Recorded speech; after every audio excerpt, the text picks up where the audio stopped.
Mais uma mensagem dura de uma ministra do governo batendo de frente com as ideias que trouxeram o Brasil a isso, a inflação novamente. Como é que ela faz parte do governo e continua batendo, mas diz que apoia a reeleição? Em paralelo, Lula vai ao Japão e fala da importância do liberalismo ou do comércio entre os países, indo radicalmente contra todas as suas ideias históricas e também contra as suas ações que ele pratica aqui no Brasil.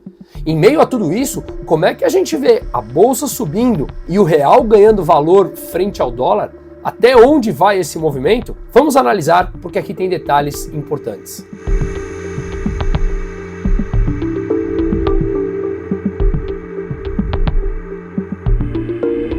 Mas antes, eu queria 1 minuto da sua atenção. Vivemos num momento extremamente conturbado e complicado e devemos enaltecer e valorizar aquelas empresas que apoiam canais como esse, por terem o mesmo valor, compartilharem da mesma ética e da mesma busca pela liberdade de expressão e liberdade econômica no Brasil. Pois bem, a Naturgy é justamente isso, tem os mesmos valores que nós defendemos nesse canal.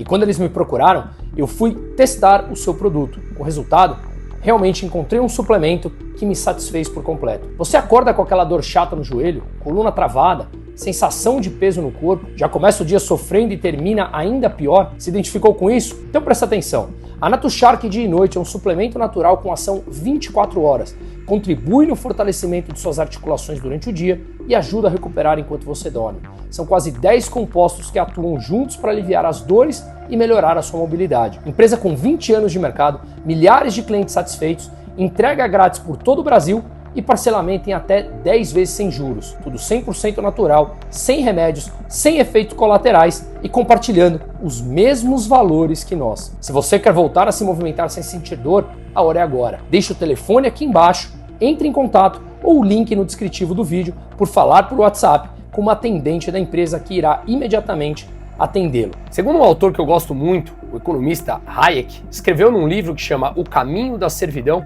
um capítulo dedicado por que apenas os piores chegam ao poder. E, a resumir aqui, nós temos claramente na política uma falta de incentivo intelectual e financeiro para aqueles que são bons profissionais no mundo privado. Esse incentivo de crescimento, de novo, seja intelectual ou financeiro, é muito maior no setor privado, deixando de lado, claro, os interesses escuros da própria política ou as pessoas que não têm ética. Hayek dizia que no meio do caminho as pessoas boas simplesmente saíam ou eram expelidas da própria política, sobrando aqueles piores.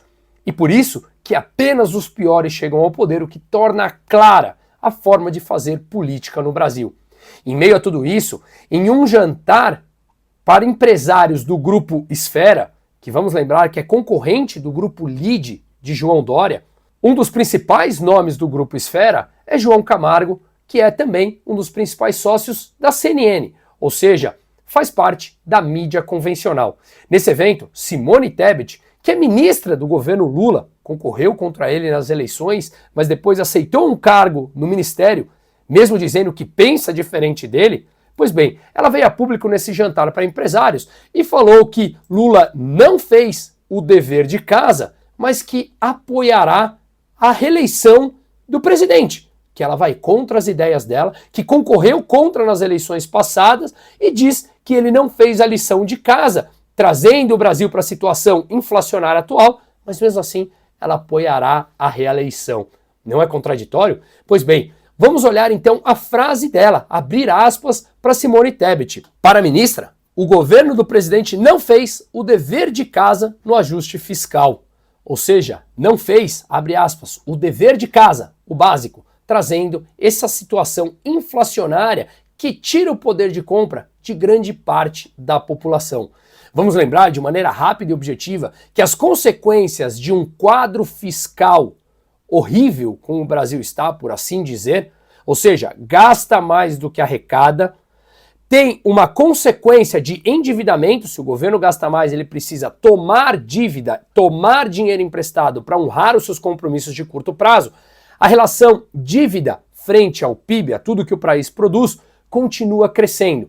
Um país mais endividado precisa remunerar com maiores taxas de juros os investidores para que possa atrair capital para conseguir vender a sua dívida, para arrecadar dinheiro e honrar os seus compromissos. Maiores taxas de juros significa todo o estoque da dívida passada ter um custo financeiro maior. Com isso, as novas dívidas também ficam mais caras e o quadro fiscal apenas se deteriora, ainda mais que um governo que continua com ações populistas e não dá qualquer sinalização de corte de gastos. O resultado disso é uma moeda que perde valor e, consequentemente, mais inflação. Não adianta falar que o dólar saiu de 6,30 para 5,80. Estabilizar em 5,80 já é um quadro inflacionário importante. E vale lembrar que desde 1º de julho de 1994 até hoje, por que essa data? Porque é o primeiro dia de circulação do Plano Real, a moeda brasileira já perdeu 88% do seu poder de compra. Ou seja, o que R$100 compravam naquela época, hoje compra pouco mais de R$12. Isso é inflação. Isso é perder poder de compra e, consequentemente, nós arcamos com um Estado inchado e endividado que não para de crescer, com mais inflação. Esse é sempre o resultado teórico e prático, fácil de ser analisado. Mas o PT continua e o Lula continua com os seus populismos. Tivemos a oportunidade de analisar nessa semana nesse canal um vídeo sobre o consignado, em que o trabalhador pode usar o seu FGTS como garantia para tomar um novo empréstimo, mas não pode usar o dinheiro que é dele, do FGTS que o governo remunera praticamente 5% ao ano, quando a taxa Selic está indo para 15% ao ano. Ou seja, o governo autoriza colocar o teu dinheiro que ele não deixa mexer e que ele rentabiliza menos da metade do que a Selic remunera, ele toma esse dinheiro para que você use como garantia, não te permite usar, para você se endividar mais, entrar mais dinheiro na economia. Uma oferta maior de dinheiro com uma demanda menor porque o país está mais endividado, significa moeda que perde valor, consequentemente mais inflação. Vamos lembrar que esse governo, quando entrou, agora no Lula 3, aprovou aquela PEC da transição, que também já analisamos nesse canal, antes da aprovação do arcabouço fiscal, permitindo o governo gastar 200 bilhões de reais de imediato, só que não havia sequer a regra frágil e torta do arcabouço fiscal, que já foi alterado 2 vezes ao longo do processo e mesmo assim não consegue conter os gastos públicos. Isso já de cara aumentou o endividamento brasileiro, levando a uma desvalorização da moeda ao longo do tempo. Não necessariamente isso é imediato. Depois disso, ao longo do processo desses 2 anos, mais aumento de gastos e um nível de dívida subindo, como acabamos de falar e exemplificar mostrando no gráfico, no endividamento do Brasil frente ao PIB. Isso trouxe uma desvalorização da moeda até que chegou no auge em novembro de 2024, em que o governo propôs uma nova PEC, proposta de emenda constitucional, para cortar gastos. Gastos que deveriam ser cortados na fonte. Não foram. O mercado, obviamente, entendeu aquele recado vazio, espuma apenas, que o Haddad teve que fazer, e o dólar foi para 6,30 e nós vimos uma desvalorização brutal dos ativos brasileiros. Claro que isso traz oportunidades no curto prazo, como falaremos no final, e deixo o link aqui embaixo, brunomusa.com.br, no descritivo do vídeo, /investimento no singular, para que nós falemos a respeito. Pois bem, isso sempre foi óbvio, o resultado disso é sempre deterioração do poder de compra da população, o real vale menos. Mas por que então a Simone Tebet embarcou nisso se ela sabia e durante a campanha, no primeiro turno, quando ela ainda brigava contra o Lula, ela batia nessa tecla? Quando o Lula ganhou, ele continuou batendo nessa tecla, que supostamente seria contra as ideias dela, mas ela foi lá e aceitou ser ministra dele e mais, falou agora que vai apoiar a reeleição. Para completar, nós vimos hoje, quarta-feira, Lula falando lá no Japão. E foi um mix de irracionalidade com as suas crenças, porque tudo o que ele falou vai contra o que ele sempre defendeu na vida dele, uma vida onde o Estado deve ser o indutor, o controlador de tudo. Sabemos que ele sempre foi defensor de ideias comunistas, teve que ir cedendo aos poucos, senão ele não chegaria ao poder, mas que a forma dele governar é realmente tomar o Estado para si e as próprias instituições, o orçamento público, inclusive empresas privadas, como a gente também já abordou em outros vídeos, com indicações do governo para empresas privadas, como a Tupi, como a Vale e tantas outras que a gente sabe que o governo quer enfiar as suas garras. Pois bem, Lula foi ao Japão e citou a importância de investimentos, mais comércio, mais abertura comercial e mais negócios entre os países. Tudo que o liberalismo prega, um respeito à liberdade de comércio e que, claro, é fácil perceber como o comércio entre os países é o que estimula também a riqueza. Mais riqueza, mais empregos, mais rendas. Totalmente ao contrário do que o Lula prega, falando sobre a indústria nacional, sobre produtos produzidos internamente em detrimento aos externos, a proteção à indústria local. Tudo isso fecha o Brasil para o mundo e vai contra tudo aquilo que ele falou no Japão. Quem é o Lula de verdade? Ele é realmente o que sempre foi. Alguém que prega um país fechado e que manteve à margem da sociedade com escasso conhecimento pessoas que hoje poderiam estar produzindo, mas que ele fez com que essas pessoas dependessem do Estado uma vida inteira e hoje não conseguem se encaixar às demandas de 2025 e obriga o Estado a ser imenso, endividado, trazendo inflação pior para os pobres, para mais populismo tentar dizer que continua brigando pela população que ele deixou à margem a vida inteira de maneira proposital. Pois bem, lá no Japão, Lula faz críticas indiretas a Trump e defende o multilateralismo, como eu acabei de falar, bastante antagônico com as ideias que ele sempre defendeu. Vamos abrir aspas para eles. Os países têm mais a ganhar com a integração do que com práticas protecionistas. Sim, senhor Lula, isso a gente fala sempre, mas é contra tudo o que você falou uma vida inteira.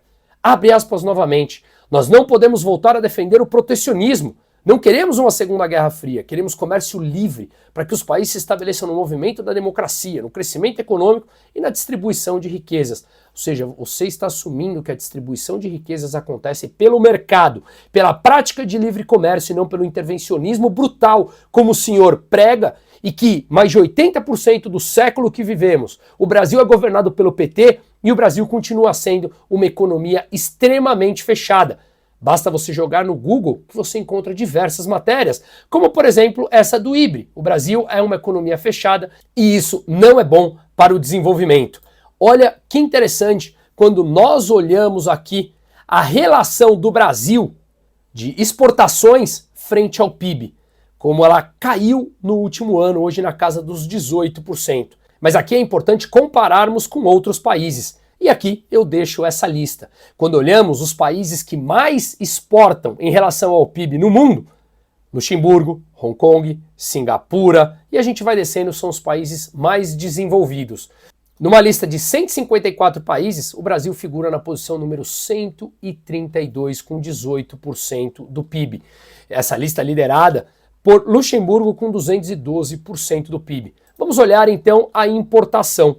Numa lista também expressiva, liderada por Luxemburgo, Hong Kong, a gente vê o Brasil numa posição ainda pior, número 134 de 138 países, perdendo apenas para a Argentina, isso pré-Milei, porque os dados são de 2023, portanto esse número provavelmente já alterou lá na configuração da Argentina, perde para a Etiópia, Turcomenistão e Sudão. Ou seja, nós somos países extremamente fechados e não fazemos nenhum esforço prático para abrirmos o país para o mercado internacional. Porque a mentalidade petista ficou enraizada nessas últimas gerações que acreditam que o Estado é o indutor. Não é. E para finalizar, Otto von Bismarck foi o ex-chanceler alemão em que ele foi o criador do estado de bem-estar social, que não é justo e nem social. Se fosse, não haveria discrepâncias e o Brasil não teria quase metade da população abaixo da linha da pobreza. Pois bem, jornalistas que o defendiam, inclusive falam que ele defendia e criou a previdência pública na Alemanha para que as pessoas fossem dependentes do Estado e apoiassem toda uma agenda estatal dos burocratas. Pois é justamente isso que criou e se perpetuou ao longo de gerações. Mas agora as pessoas começam a perceber que não precisam ser a favor do Estado. Inclusive, ele joga contra você. Em uma frase atribuída a Otto von Bismarck, ele falou: o povo não precisa saber como se faz a salsicha, nem política. E justamente por isso, Simone Tebet continua se contradizendo e Lula a mesma coisa. É apenas um jogo político. Portanto, não acredite no Estado, que nada mais é do que indivíduos de carne e osso, com nomes, que tem os seus próprios interesses e o seu projeto de poder. Em meio a tudo isso, nós vemos a Bolsa Brasileira subindo de maneira expressiva nos últimos dias e o real se valorizando frente ao dólar. Isso, inevitavelmente, passa por dados técnicos. O Brasil está barato e qualquer sinalização de mudança no cenário econômico para 2026, mostrando o Lula caindo nas pesquisas, abre uma expectativa imensa de uma mudança e que o Estado passe a cortar os seus próprios gastos, longe do ideal, mas pelo menos uma mudança de mentalidade. E vale lembrar que é nesse momento, são nesses momentos de maiores crises com uma mínima sinalização de mudança, que os ativos podem começar a receber fluxo para aproveitar os preços extremamente atrativos. Isso inclui renda fixa, isso inclui renda variável, isso inclui moeda. No meu entender, se esse cenário muda, sim, o Brasil tem um amplo espaço de valorização. Não estou dizendo que o Brasil vai virar Suíça, não é isso, mas um amplo espaço de valorização técnica e as oportunidades estão passando debaixo de nossos olhos. Mas precisamos, acima de tudo, pleitear essa mudança de mentalidade. Caso contrário, o que caiu muito pode continuar caindo ainda mais. Continuamos na esperança e na luta da disseminação da informação. Seguimos.